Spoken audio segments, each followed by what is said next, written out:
Metzengerstein by Edgar Allan Poe. Pestis eram vivus moriens tuum mors ero. Martin Luther. Horror and fatality have been stalking abroad in all ages. Why then give a date to this story I have to tell? Let it suffice to say that at the period of which I speak, there existed, in the interior of Hungary, a settled although hidden belief in the doctrines of the metempsychosis.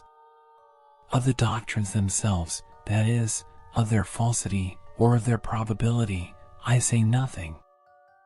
I assert, however, that much of our incredulity, as La Courier says of all our unhappiness, find to any pouvoir être souls. But there are some points in the Hungarian superstition which were fast verging to absurdity.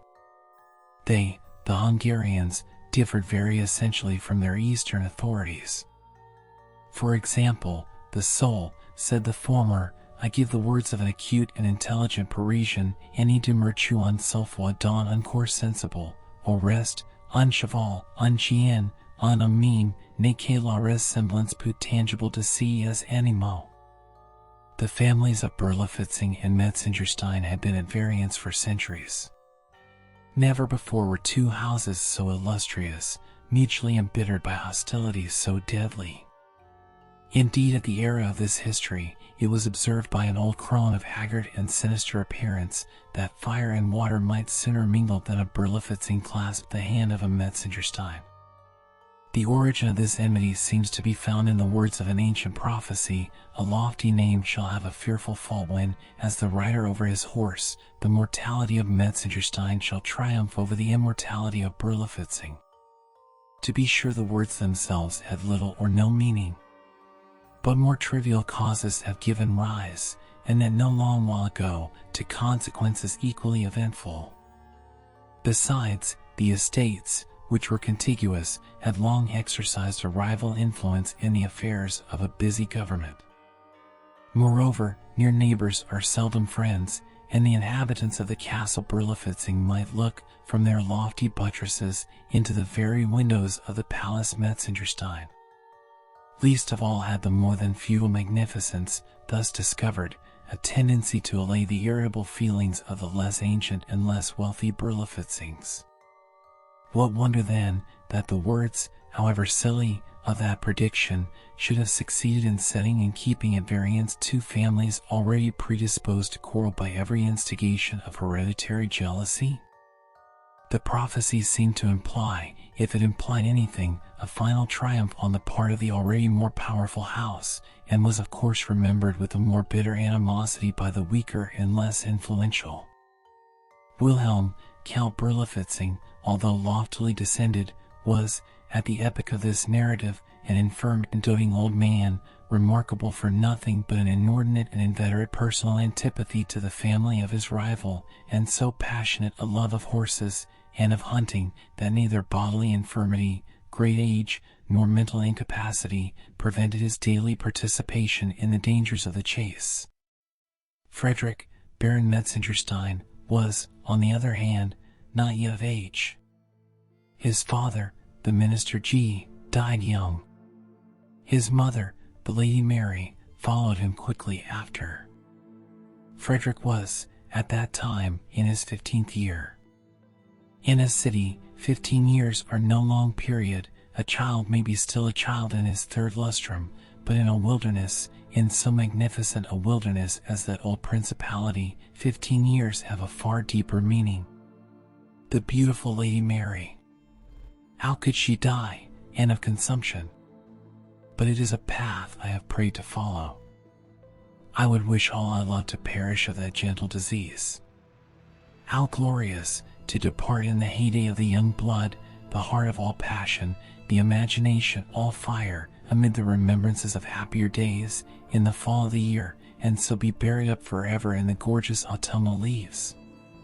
Thus died the Lady Mary. The young Baron Frederick stood without a living relative by the coffin of his dead mother.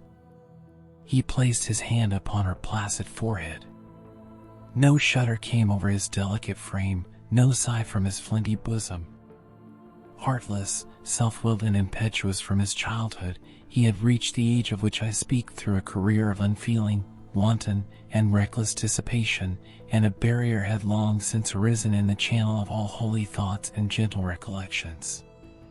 From some peculiar circumstances attending the administration of his father, the young baron, at the decease of the former, entered immediately upon his vast possessions. Such estates were seldom held before by a nobleman of Hungary. His castles were without number. The chief in point of splendor and extent was the Chateau Metzengerstein. The boundary line of his dominions was never clearly defined, but his principal park embraced a circuit of 50 miles.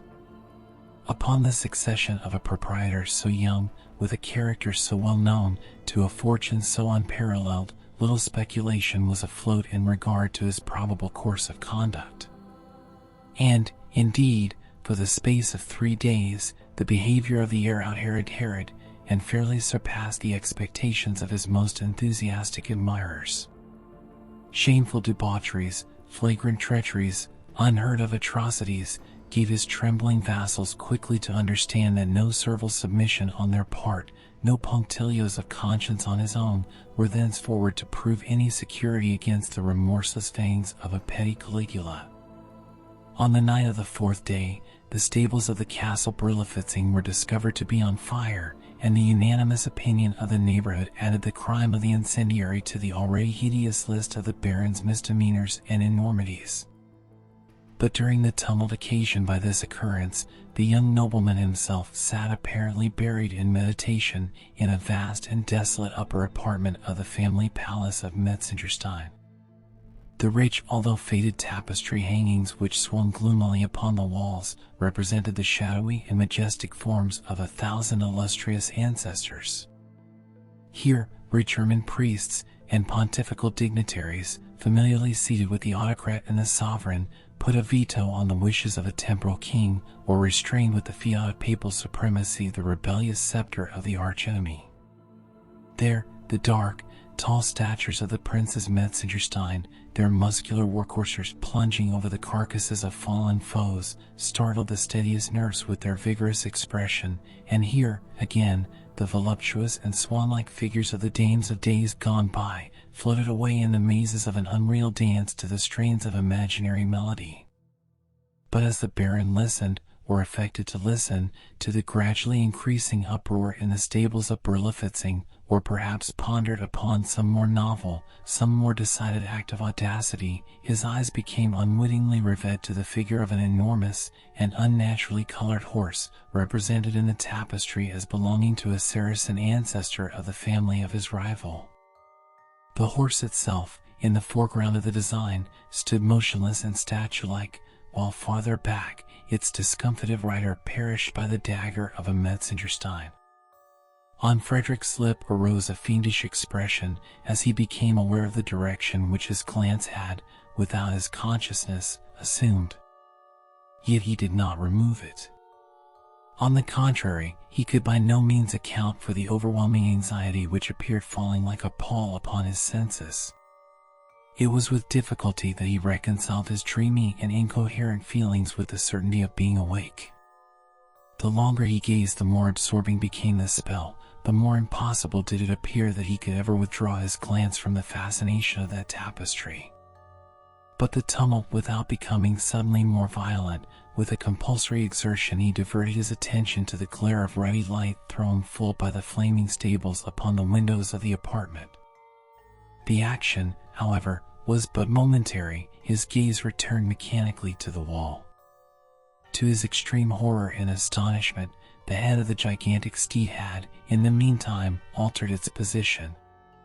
The neck of the animal, before arched, as if in compassion, over the prostrate body of its lord, was now extended, at full length, in the direction of the baron. The eyes, before invisible, now wore an energetic and human expression, while they gleamed with a fiery and unusual red, and the distended lips of the apparently enraged horse left in full view his gigantic and disgusting teeth. Stupefied with terror, the young nobleman tottered to the door.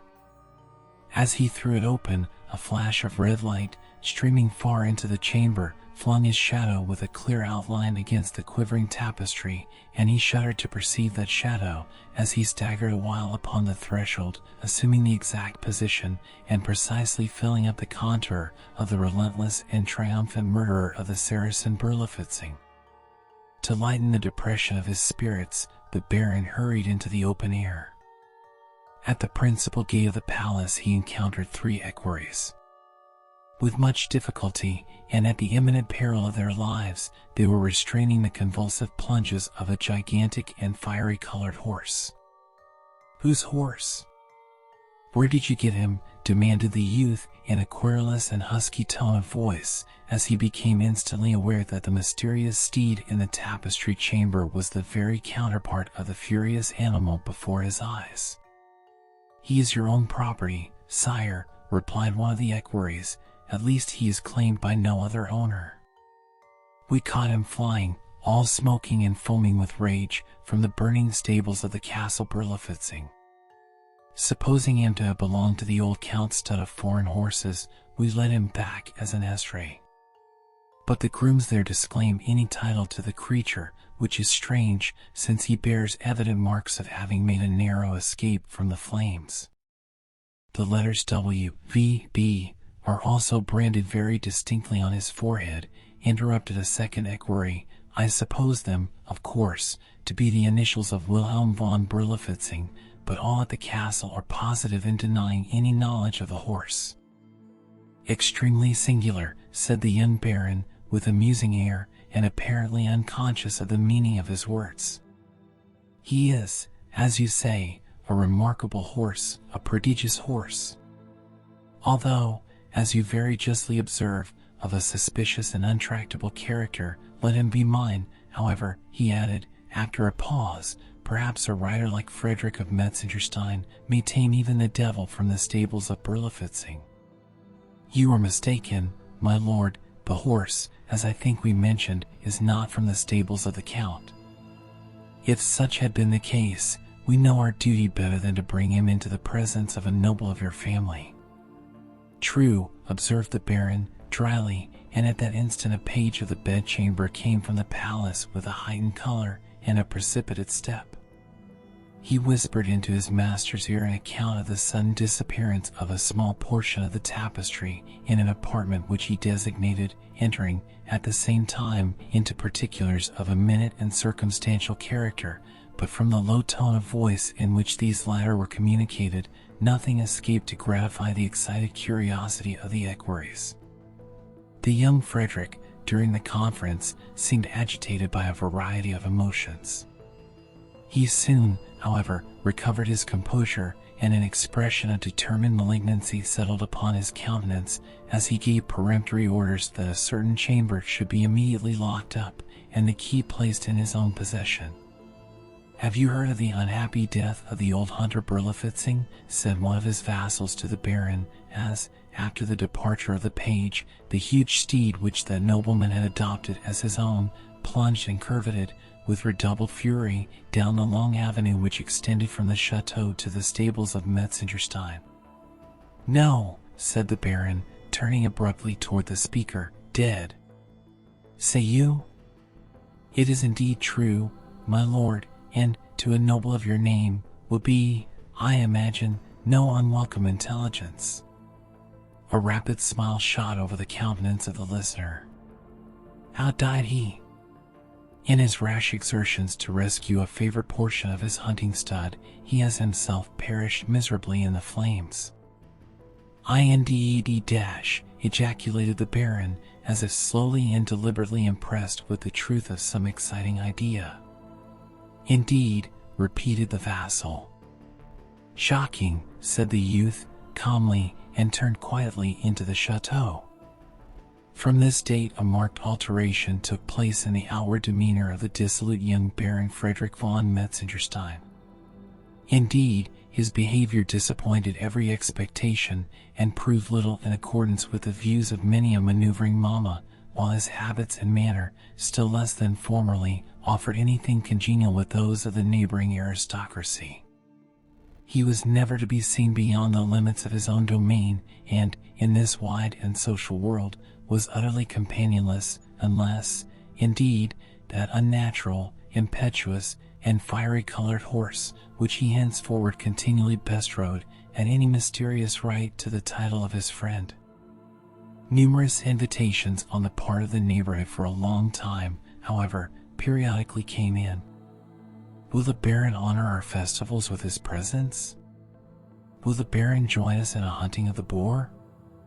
Metzengerstein does not hunt, Metzengerstein will not attend, were the haughty and laconic answers. These repeated insults were not to be endured by an imperious nobility.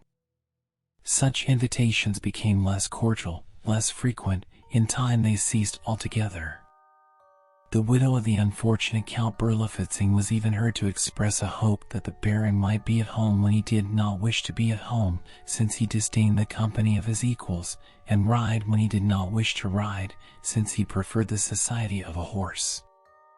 This, to be sure, was a very silly explosion of hereditary pique, and merely proved how singularly unmeaning our sayings are apt to become when we desire to be unusually energetic. The charitable, nevertheless, attributed the alteration in the conduct of the young nobleman to the natural sorrow of a son for the untimely loss of his parents, forgetting, however, his atrocious and reckless behavior during the short period immediately succeeding that bereavement. Some there were, indeed, who suggested a too haughty idea of self-consequence and dignity. Others again, among them may be mentioned the family physician, did not hesitate in speaking of morbid melancholy and hereditary ill health, while dark hints of a more equivocal nature were current among the multitude. Indeed, the Baron's perverse attachment to his lately acquired charger, an attachment which seemed to attain new strength from every fresh example of the animal's ferocious and demon-like propensities, at length became, in the eyes of all reasonable men, a hideous and unnatural fervor. In the glare of noon, at the dead hour of night, in sickness or in health, in calm or in tempest, the young Metzengerstein seemed rivet to the saddle of that colossal horse, whose intractable audacities so well accorded with his own spirit. There were circumstances, moreover, which, coupled with late events, gave an unearthly and portentous character to the mania of the rider and to the capabilities of the steed. The space passed over in a single leap had been accurately measured, and was found to exceed, by an astounding difference, the wildest expectations of the most imaginative. The Baron, besides, had no particular name for the animal, although all the rest in his collection were distinguished by characteristic appellations. His stable, too, was appointed at a distance from the rest, and with regard to grooming and other necessary offices, none but the owner in person had ventured to officiate, or even to enter the enclosure of that particular stall.